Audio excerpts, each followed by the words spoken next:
Pakistan has asked neighbor Afghanistan to extradite a leader in the local Islamic State group affiliate who was arrested in an Afghan intelligence operation in southern Afghanistan earlier this month.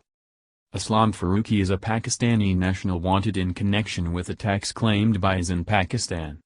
The Afghan government accuses Farooqi of involvement in last month's attack in the Afghan capital of Kabul on a Sikh house of worship that killed 25 worshippers. The Islamic State group, on its affiliated IMAC website, took credit for the attack saying it was carried out by Indian national Abu Khalid al-Hindi in revenge for Indian military action in its violence-racked portion of the disputed Himalayan region of Kashmir. A single gunman rampaged through the Gurdwara, a Sikh place of worship, exploding grenades and firing at worshippers. There was no immediate response from Afghanistan.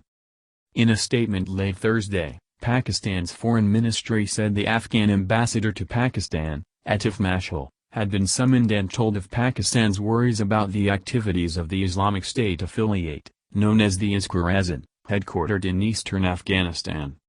Since Aslam Farooqi was involved in anti-Pakistan activities in Afghanistan, he should be handed over to Pakistan for further investigations, the ministry statement said.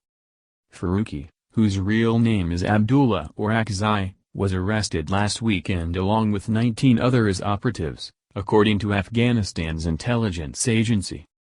The upstart Islamic State affiliate has taken credit for attacks in Pakistan, including one in January in the southwestern Baluchistan provincial capital of Quetta that killed 15 worshippers. In recent months, Afghan and American officials claim the IS has been weakened as a result of relentless U.S. bombing raids in eastern Afghanistan as well as military operations by the Afghan National Security Forces and attacks by their rivals, Taliban insurgents. In the months leading up to Washington's peace deal with the Taliban signed in February, U.S. officials said a key component of the agreement was a promise by the Taliban to aid in the fight against IS, seen as the greatest threat to U.S. national security emanating from Afghanistan. Still, the U.S.-Taliban peace deal has had a rocky beginning.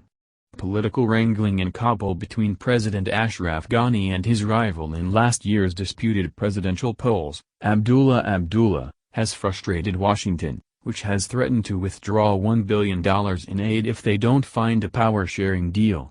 Their bickering has delayed the next critical step in the deal, which calls for intra-Afghan negotiations between Kabul leaders, many of whom are linked to warlords and the Taliban. Delays in completing a prisoner release as laid out in the U.S.-Taliban deal have further frustrated efforts to start the intra-Afghan negotiations. However, the U.S. and NATO began withdrawing forces, and if the Taliban keep their promise to fight terrorism, the U.S. will withdraw all its forces over 14 months from the signing of a deal. Associated Press writer Tamim Akbar in Kabul, Afghanistan contributed to this report.